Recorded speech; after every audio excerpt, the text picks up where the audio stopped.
ஸ்ரீபாரதியின் மன்னிப்பாயா ஆருயிரே. அத்தியாயம் 28. நான் வேண்டும் என்று அப்படி. தயானந்த் கண்ணை விழித்து பார்த்த பொழுது அவனால் தான் எங்கே இருக்கிறோம் என்பதை உடனே ஊகிக்க முடியவில்லை. தலையெல்லாம் வின் வின் என்று தெரித்து கொண்டு இருந்தது. ஒரு கையில் இருக்க கட்டுப்போட்டு இருப்பதை உணர்ந்தான். மறு கையில் ஏதோ குத்தி இருப்பதை உணர்ந்து மெல்ல அந்த பக்கமும் இந்த பக்கமும் உடலை அசைத்து பார்த்தான். அசைத்தவன் கண்களை நன்றாக விரித்து தான் எங்கே இருக்கிறோம் என்பதை அறிந்து கொள்ள முயன்றான். ஓரிரு வினாடிகளில் அவனுக்கு புலப்பட ஆரம்பித்தது.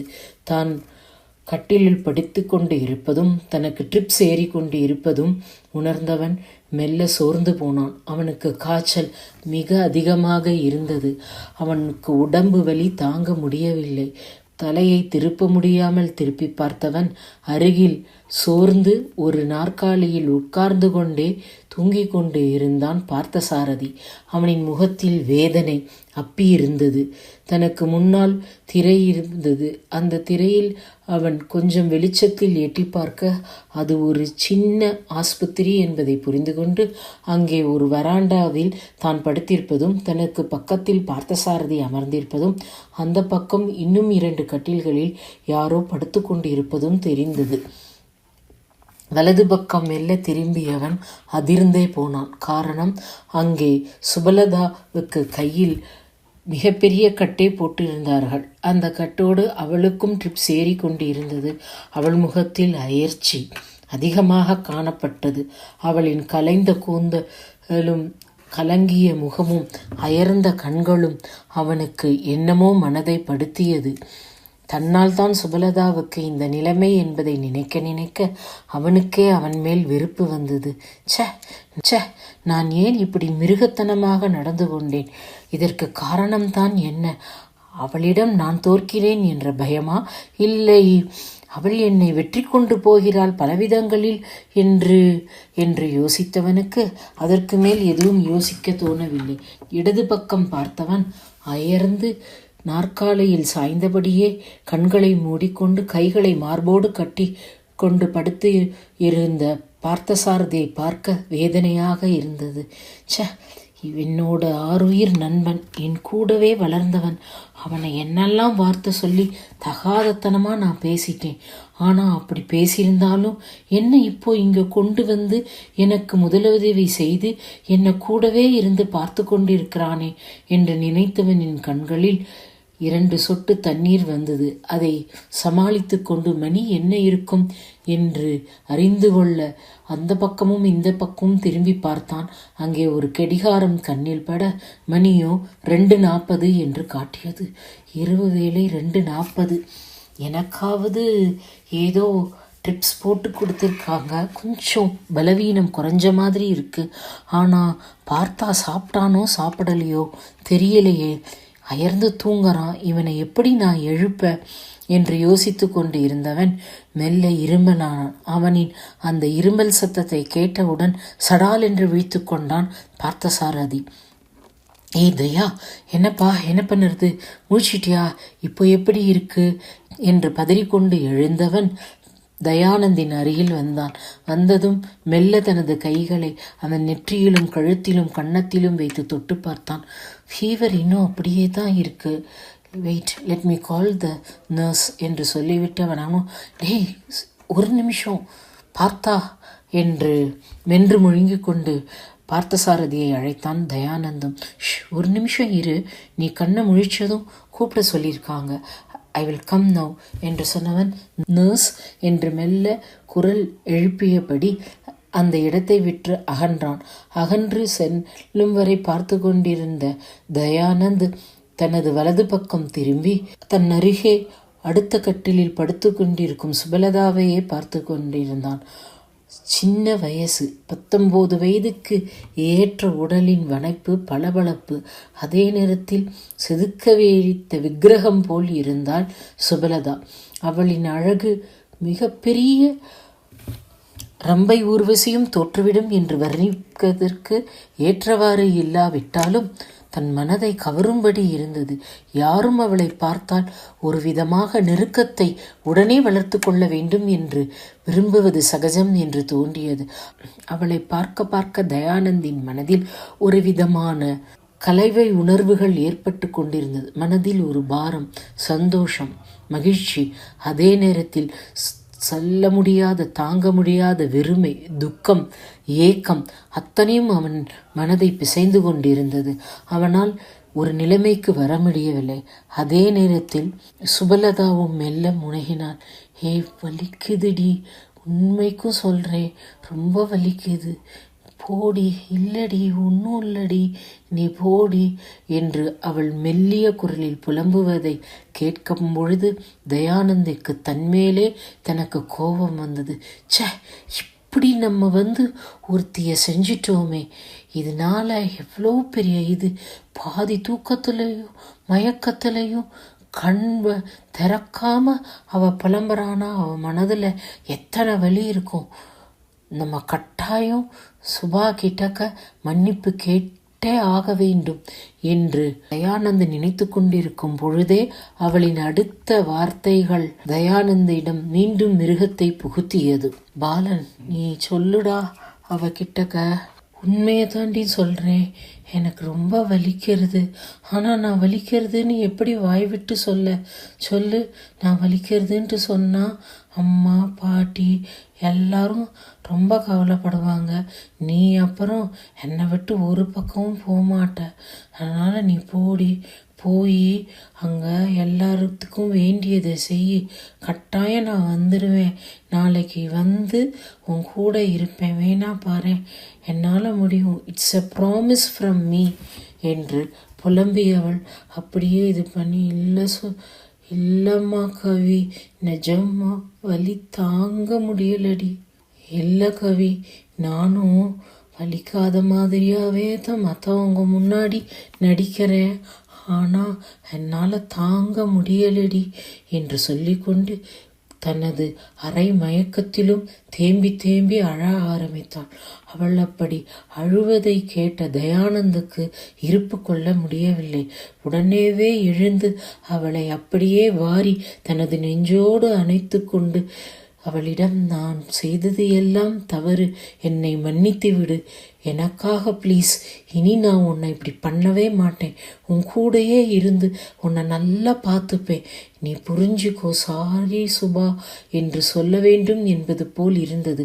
அவனின் அந்த எண்ணமும் ஏக்கமும் அதை செயல்முறைப்படுத்தியே ஆக வேண்டும் என்று தவிப்புடன் எழுந்து அவளிடம் போக முயற்சிக்கவும் ஆரம்பிக்கலானான் தயானந்த். ஆனால் அவனது அடுத்த அடி அப்படியே நின்று முகம் மிகவும் கர்ண கொடூரமாக மாறியது. பாலா ப்ளீஸ், என்னை கொஞ்சம் பிடிச்சிக்கோங்களேன், அப்படியே நான் கொஞ்சம் உங்கள் மேல் தோளில் சாஞ்சிக்கிறேனே, என் கையை தடவி விடுங்களேன் please Balan, please Balan, please Balan, please என்று அவள் திரும்ப திரும்ப சொல்லிக்கொண்டே அப்படியே தேம்ப ஆரம்பித்தாள். எப்படி நான் உன்னை ஆறி அணைக்கணும்னு தவிக்கிறேன், நீ என்னடானா பாலனோட தோல்ல சாயணும்னு தவிக்கிறியா?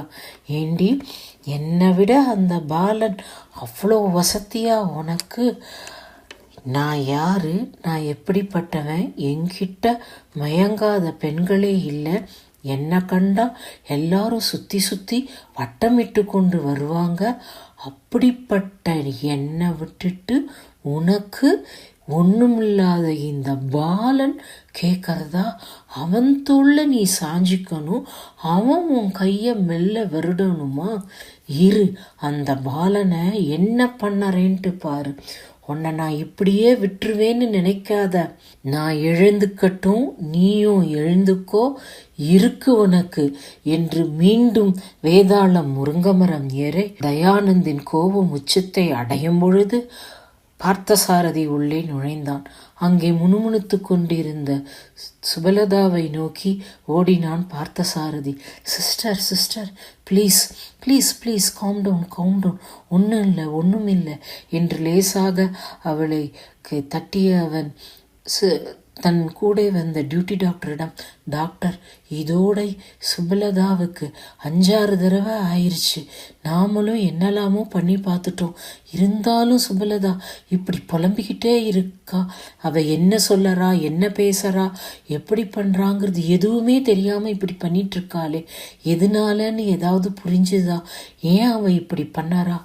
இவங்களுக்கு வேணா நம்ம வேற யாராவது அவங்க வீட்டிலேருந்து பக்கத்திலேயே இருக்கிற மாதிரி ஏற்பாடு பண்ணலாமா என்று மிகவும் கவலையோடு பார்த்தசாரதி அந்த டியூட்டி டாக்டரிடம் பேசுவதை கேட்கும் பொழுதுதான் தயானந்துக்கு ஒன்று உரைத்தது. ஓ, சுபலதாவுக்கு நிலைமை சீரியஸ் தான் போல. தான் பேசுவது என்னன்னே தெரியாம இவ என்னத்தையோ புலம்பிக்கிட்டே இருக்கா.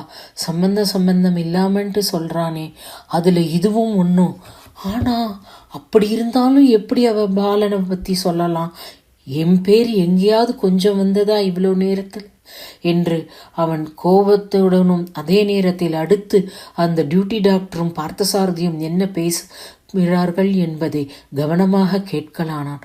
டியூட்டி டாக்டரும், அதெல்லாம் ஒன்றும் இல்லை, அவங்களுக்கு டெம்பரேச்சர் ரொம்ப ஜாஸ்தியாக இருக்கு, அதனால அவங்க இதை மாதிரி புலம்புறாங்க. கவலைப்படாதீங்க, விட்டுருங்க. டெம்பரேச்சர் கொஞ்சம் குறைஞ்சி அவங்க கண்ணை திறந்து பார்க்கும்பொழுது உண்மைக்குமே அவங்க நல்ல தெளிவாக இருப்பாங்க. நம்ம இன்னும் கொஞ்சம் டைம் இருக்கு, பார்க்கலாம். முதல்ல உங்கள் நண்பரை பார்க்கலாம் வாங்க என்று அழைக்கும் போது தயானந்துக்கு நன்றாக தெளிந்து விட்டது. அவனும் மெல்ல டாக்டரை பார்த்து புன்னகைத்தான். பரவாயில்ல doctor, now I am feeling better என்று சொன்னான். ஆனால் அவனுக்கு வாயெல்லாம் கசந்தது, உடம்பில் சோர்வு ஏற்பட்டது. அவனின் அருகில் வந்த டியூட்டி டாக்டர், என்ன மிஸ்டர், நீங்கள் கையில் எப்படி? நான் அப்போதேவே கேட்க நினச்சேன். அவங்க கையிலையும் கண்ணாடி குத்தி அவங்களுக்கும் இன்ஃபெக்ட் ஆயிருக்கு, உங்களுக்கு கையிலையும் கண்ணாடி குத்தி என்ன, உங்கள் 2 பேருக்கும் ஏதாவது காதல் தகராறா என்று சொன்னார். அந்த டாக்டருக்கு பார்த்து அதிர்ந்தான் தயானந்த். நோ, அப்படியெல்லாம் இல்லை, அவங்க எங்கள் கூட இருந்தால் தான் அவங்க கீழே விழுந்துட்டாங்க. அவங்கள நான் எழுப்பி தூக்கி விடும் பொழுது நோ அப்படிலாம் இல்லை, அவங்க அவசரமாக வரும்போது கால் தடுக்கி கீழே விழுந்துட்டாங்க. அவங்கள தூக்கும்போது அவங்க கண்ணாடி வளையல் 2 பேர் கையிலையும் குத்திருச்சு, அவ்வளோதான், வேற ஒன்றும் இல்லை. எனக்கும் அவங்களுக்கும் எந்த சம்பந்தமும் கிடையாது. நாங்கள் இங்கே கம்பெனி விஷயமாக இப்போ தான் 2-3 நாளாக பார்த்து பேசி பழக்கம் என்று என்னென்னலாமோ சம்பந்தம் இல்லாமல் தயானந்த் அவசரமாக பேசினான். பார்த்தசாரதி, பார்த்தீங்களா டாக்டர், நான் சொன்னதை தான் அவனும் சொல்கிறான். நீங்கள் நினைக்கிற மாதிரி வேற எதுவும் கிடையாது. என்ன செய்ய, இந்த இடத்துல இந்த கிளினிக் மாத்திரம்தான் எங்கள் கண்ணில் பட்டுது, அதனால 2 பேரும் ஒரே இடத்துல வந்ததுனால நீங்கள் இப்படிலாம் கேட்குறீங்க. நாங்கள் சொல்ல வேண்டியிருக்கு. இது சிட்டியாக இருந்தால் இன்னும் பெரிய கிளினிக்கு கிட்ட போயிருந்தா இது 10 வந்திருக்காது என்று ஒரு மாதிரி நக்கலுடனும் அதே நேரத்தில் சிரித்து கொண்டிருக்கும் பார்த்தசாரதி சொல்லும்போதும், அதுவும் கரெக்டு தான் மிஸ்டர் பார்த்தசாரதி, நீங்கள் சொல்லறதும். இருந்தாலும் எனக்கு ஒரு சந்தேகம், அதுதான் மனசில் உள்ளதை கேட்டுட்டேன். தயானந்த் சாரும் ரொம்ப வீக்காகத்தான் இருக்காங்க. இங்கே எல்லா இடத்துலையும் ஒரு வைரல் ஃபீவர் பரவி இருக்கு. இது வைரல் ஃபீவரா இல்லை இந்த கண்ணாடி குத்தினதுனாலையும் அதிர்ச்சி, அயர்வு, அலைச்சல், அதோட கொஞ்சம் பிளட்டும் வந்ததுனால ஏற்பட்ட காய்ச்சலான்னு நமக்கு இன்னும் 2 நாள் பார்க்கணும். 2 நாள்லையும் குறையலைன்னா we will go for the viral examination. நார்மலாக நாளை காலையிலக்குள்ளே அவங்களுக்கு சரியாயிடுச்சுன்னா நத்திங் டு ஒரி. இப்போவே தயானந்த் சார் கொஞ்சம் நிதானமாக ரெஸ்ட் எடுத்துட்டாங்கன்னா அவங்க நாளை காலையில் கூட நல்லா ஃபிட் ஆகிடுவாங்க.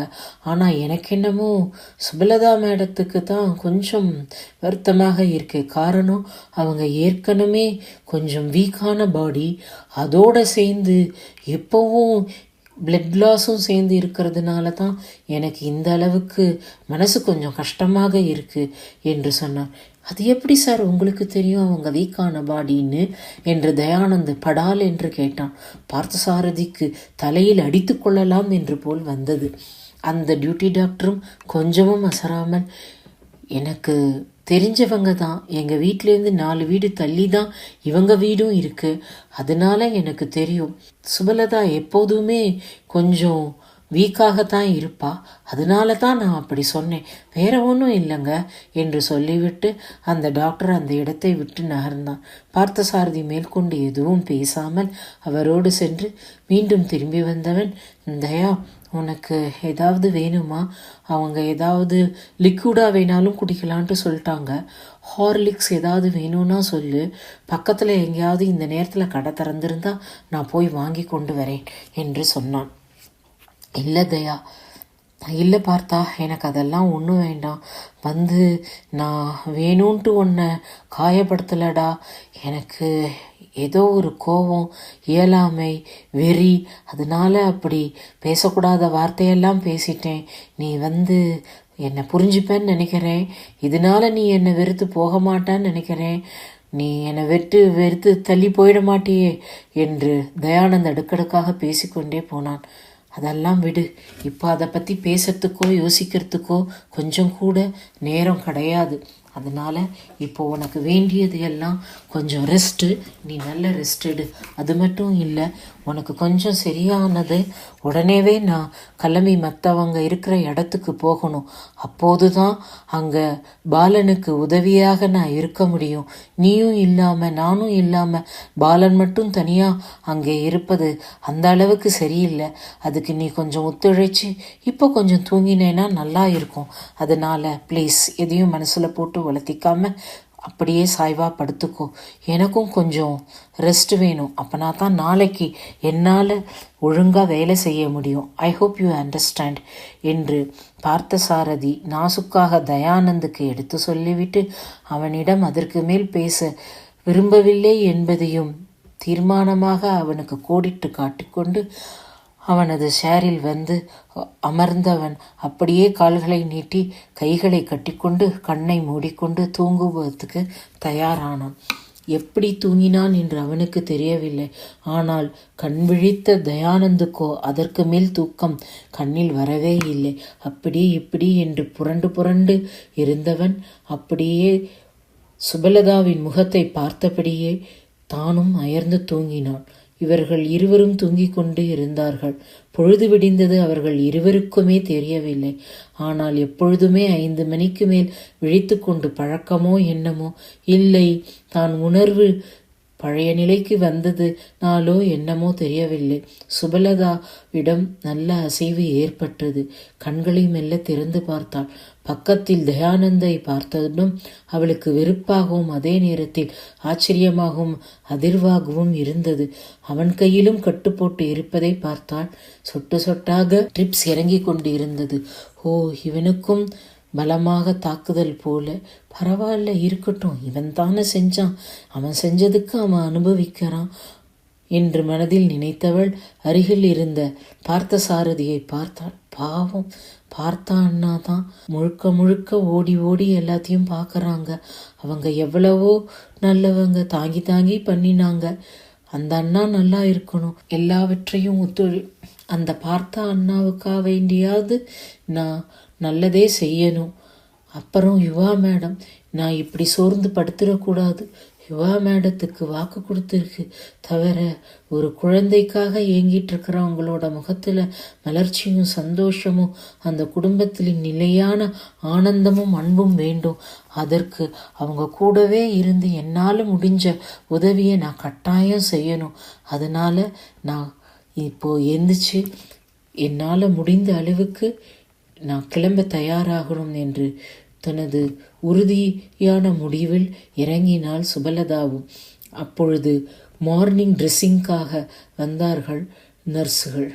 சிஸ்டர் குட் மார்னிங், எப்படி இருக்கீங்க என்று சுபலதா கேட்க, ஓ சிஸ்டர், நீங்கள் முடிச்சிட்டிங்களா, எப்படி இருக்கீங்க, கைவலிலாம் என்ன சொல்கிறது என்று சிரித்து கொண்டு இருந்தால் உள்ளே வந்த நர்ஸுகளில் ஒருத்தி, ஓ நல்லா இருக்கேன், கொஞ்சம் டயர்டாக இருக்குது, அவ்வளோதான், மற்றபடி ஐம் ஃபைன், ஆல் ரைட் என்று சொன்னான். சுபலதாவின் குரலை கேட்டதும் கண்ணை முதலில் விழித்தவன் தயானந்து தான்.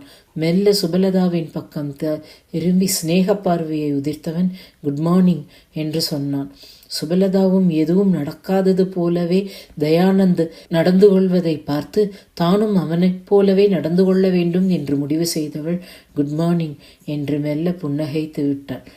சுபலதாவின் குரலும் தயானந்த் குரலையும் கேட்ட பார்த்தசாரதி கண்ணை மூடிக்கொண்டே, எப்படி இருக்கீங்க சிஸ்டர், எப்படி இருக்க தயா, 2 பேருக்கும் பரவாயில்லையா என்று கேட்டான். இருவருமே நாங்கள் நலம் என்று ஒரே நேரத்தில் கோரஸாக சொன்னார்கள்.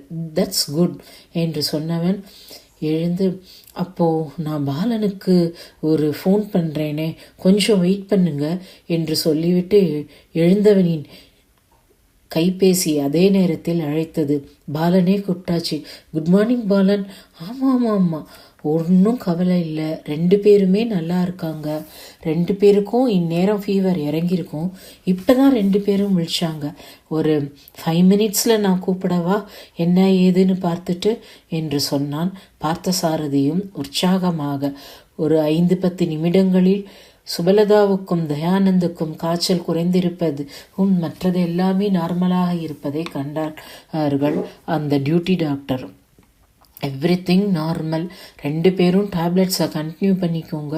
முக்கியமாக ஃபீவர் 2 நாள் தொடர்ந்து இருந்ததுன்னா கட்டாயம் நீங்கள் டெஸ்ட்டை எடுத்து பார்க்கறது என்னை பொறுத்த வரைக்கும் நல்லது. இந்த ஊண்டு கிளாஸஸ் எல்லாம் ரிமூவ் பண்ணதுனால சீக்கிரம் சரியாயிடும். தண்ணி மாத்திரம் பற்றாமல் பார்த்துக்கோங்க, மற்றபடி வேற ஒன்றும் இல்லை. அப்போது நாங்கள் இப்போ டிஸ்சார்ஜ் ஆகலாமா டாக்டர் என்று அவசரமாக கேட்டான் பார்த்தசாரதி. அஃப்கோர்ஸ் யூ கேன் என்று சொன்னார் அந்த டியூட்டி டாக்டரும். சரி டாக்டர், அப்போது வாங்க, நான் உங்கள்கிட்ட ப்ரிஸ்கிரிப்ஷன்ஸ் வாங்கிக்கிறேன். இப்போது நாங்கள் கிளம்புறோம் டாக்டர், ஏன்னா எங்களுக்காக நிறையா பேர் வெயிட்டிங் என்று சொல்லி கொண்டு இருக்கும் பொழுதே அங்கே பார்த்தசாரதியின் இதயம் கவர்ந்த தேவதை அழகிய சிரிப்புடன் உள்ளே நுழைந்து கொண்டிருந்தான். டி சுபா, நான் வந்தாச்சு என்று குரல் கேட்டதும் சுபாவுக்கு சிரிப்பு வந்தது. மாடி வா என்று அழைத்தாள். பக்கத்தில் தயானந்த் இருப்பதை அவள் லட்சியமே படுத்தவில்லை. பார்த்தசாரதிக்கும் முகமெல்லாம் மலர்ச்சி. குட் மார்னிங் என்று பார்த்தசாரதியை பார்த்து மெல்ல புன்னகைத்தாள் கவிதாவும். குட் மார்னிங் என்று பார்த்தசாரதியும் சொல்லிவிட்டு, நீங்கள் பேசிட்டுருங்க, நான் இதோ வரேன் என்று வெளியே கிளம்பினான் அந்த பில்லெல்லாம் செட்டில் செய்வதற்காக. சுபா, உனக்கு ஹார்லிக்ஸு இதில் கொண்டு வந்திருக்கேன், இதில் கஞ்சி. நீ ஹார்லிக்ஸ் குடிக்கிறியா, கஞ்சி குடிக்கிறியா? மறந்து போயிட்டேன். வா வா, பல் தேய், ப்ரஷ்ஷு, பேஸ்ட்டு, டவலு எல்லாம் கொண்டு வந்தாச்சு. எப்படி, இங்கே இருக்கணுமா டாக்டர் சொன்னாங்களா, இல்லை வீட்டுக்கு போகலாமா? இங்கே இருக்கலாம்னா ட்ரெஸ் எல்லாத்தையும் ஆட்டோவில் வச்சுருக்கேன், வீட்டுக்கு போகலான்னா நீ வா, இப்படியே ஆட்டோவில் ஏறிடலாம் என்று அவள் சொன்னாள். அங்கே தயானந்த் என்று ஒரு உருவம் இருப்பதை அவள் கண்டுகொண்டதாகவே தெரியவில்லை. சுபா தான் எல்லாம் போகலாம் டாக்டர் சொல்லியாச்சு, நாங்கள் எல்லாரும் கிளம்பிட்டே இருக்கோம், நீ எனக்கு கொண்டு வந்திருக்கத முதல்ல தயானந்த் சாருக்கு கொடு, அவர் ப்ரஷ் பண்ணிவிட்டு அவருக்கு ஹார்லிக்ஸா கஞ்சியான்னு கேட்டு குடிக்கட்டும், அதுக்கப்புறம் நான் வரேன் என்று சொன்னான். அவளின் இந்த பேச்சை சற்றும் விரும்பாத கவிதா அவளை முறைத்துவிட்டு தயானந்திடம் திரும்பினான். சார், எப்படி கையில் பேஸ்ட்டு போட்டு தேய்ப்பீங்களா, இல்லை ப்ரெஷ்ஷு தானா? நாங்கள் ப்ரெஷ்ஷு கொண்டு வரலை, நான் எடுத்துகிட்டு வந்தது சுபலதாவுக்கு தான் ப்ரெஷ்ஷு கொண்டு வந்தேன், ஆனால் பேஸ்ட் இருக்குது, உங்கள் வசதி எப்படி என்று மிடுக்காக கேட்டாள். தயானந்த் எதுவும் சொல்லாமல் தனது ஒற்றை விரலை நீட்டினான். கவி அவனுக்கு பேஸ்டை கொடுத்துவிட்டு சற்று ஒதுங்கியே நின்றாள். தயானந்தும் மெல்ல இறங்கி தன்னை ஃப்ரெஷ் பண்ணி கொண்டு வந்தான். வந்தவனிடம் ஹார்லிக்ஸா கஞ்சியா எது சார் குடிக்கிறீங்க என்று கேட்டால் சுபலதா அமைதியாக. ஹார்லிக்ஸே குடிக்கிறேன்னு சொல்லவும் ஹார்லிக்ஸை ஃப்ளாஸ்கில் இருந்து எடுத்து ஒரு கோப்பையை தயானந்திடம் நீட்டினான். அப்பொழுது உள்ளே வந்த பார்த்தசாரதியிடம், பார்த்தா சார், பேஸ்ட் அந்த இருக்குது, நீங்களும் பல் தேய்ச்சிட்டு வந்தீங்கன்னா நீங்களும் ஹார்லிக்ஸ் கொடுங்க, நான் சுபா கூட கிளம்புறேன், நீங்கள் 2 பேரும் பண்ணிட்டு வாங்க, நீங்கள் 2 பேரும் அப்படியே குடிச்சிட்டு ஃப்ளாஸ்கை மாத்திரம் ஞாபகமாக கையோடு கொண்டு போயிடுங்க, நான் உங்கள்கிட்ட அப்புறம் வாங்கிக்கிறேன் என்று சொன்னான். அப்பொழுது பார்த்தசாரதி மெல்ல சிரித்துவிட்டு, அதுதான் இல்லை என்று சொன்னான். என்ன அதுதான் இல்லை, ஃப்ளாஸ்க்கை நீங்கள் எடுத்துகிட்டு போக மாட்டீங்களாக்கும், இந்த ஃப்ளாஸ்க் இங்கேயே இருக்கணுமாக்கும், இல்லை உங்களுக்கு நாங்கள் கை கட்டி சேவை செஞ்சு அந்த ஃப்ளாஸ்க்கை நாங்களே வாங்கிட்டு போகணுமாக்கும் என்று கவிதா படபட என்று துடிக்க, பார்த்தசாரதிக்கு அவளின் படபடப்பை பார்த்து ரசிக்க ரசிக்க அவனுக்கு உற்சாகம் பிறந்தது. நீங்களும் எங்கேயும் போகல, நாங்களும் எங்கேயும் போகலை, கொஞ்ச நேரம் நாம் எல்லாரும் இங்கே தான் இருக்க போகிறோம் என்று சொன்னான். அதுதான் முடியாதுங்கிறேன் என்று சொன்னாள். கவிதாவும் விடாமல், ஏன் முடியாதோ, ஏன்னா இங்கேருந்து போகலாம் சொல்லியாச்சு, இன்னும் இங்கே உட்காந்துட்டு என்னத்துக்கு கவியை, அதுதான் எங்கள் சுபாவை இந்த நிலைமைக்கு ஆக்கிட்டீங்களே எல்லாருமா சேர்ந்து, நான் சுபாவை கூட்டிக்கிட்டு போகணும், என்னை யாரும் தடுக்க முடியாது சொல்லிட்டேன் என்று படபடத்தால். கவிதாவும் கோபமாக தயானந்தை முறைத்து ஒரு நிமிடம் பார்த்துவிட்டு, அச்சோ கவி, நீ நான் என்ன சொல்கிறேங்கிறத முழுமையாக கேட்காம ஏன் இப்படி அப்பளம் மாதிரி, ஏன் இப்படி எண்ணெயில் போட்ட அப்பளம் மாதிரி புரியற என்று சொன்னான்.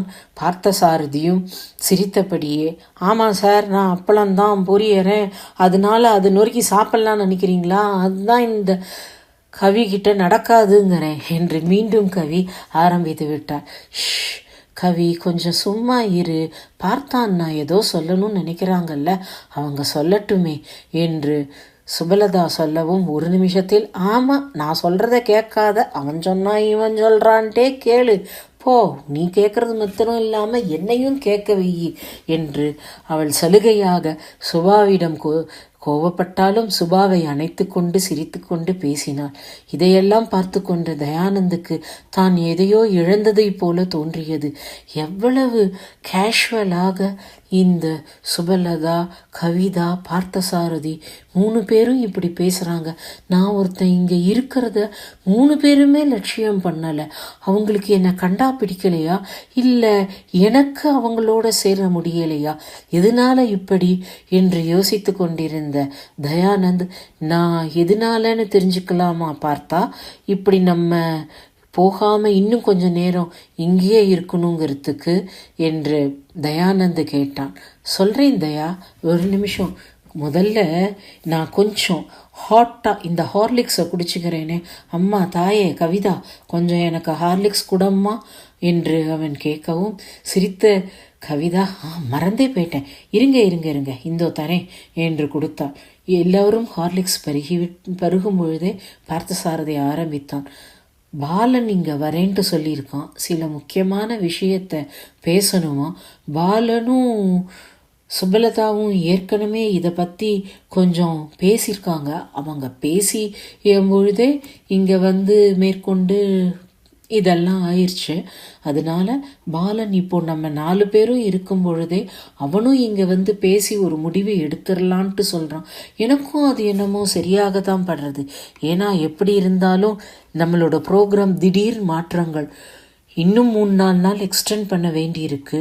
ரூம்ஸ் கிடைக்கணும், இதை மாதிரி ஒரு வசதியான இடம் கிடைக்கணும். இன்னும் போகிற வேண்டிய இடத்துல எப்படியோ இங்கேயே நமக்கு கிடைக்குமா, இல்லை வேற இடம் ஷிஃப்ட் பண்ணணுமா. வந்திருக்கிறவங்க எல்லாரும் பெரிய பெரிய ஆட்கள், அவங்களுக்கு ஏற்ற மாதிரி எல்லாத்தையும் தயார் செய்ய வேண்டிய பொறுப்பு நம்ம எல்லாத்துக்குமே இருக்குது.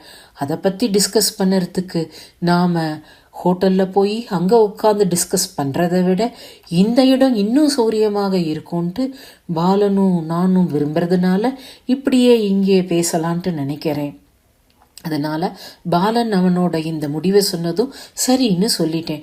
இன்னொரு 10-15 நிமிஷத்தில் பாலன் இங்கே வந்துடுவான், அது வரைக்கும் நாம் இங்கேயே இருக்கலாம் என்று சொல்லி எப்படியே பார்த்தசாரதி கவிதா கொண்டு வந்த ஹார்லிக்ஸை ருசிக்க ஆரம்பித்தான். இந்த வார்த்தைகளில் ஏதோ ஒரு ஓரத்தில் தயானந்துக்கு ஒரு சந்தோஷம் வந்தது.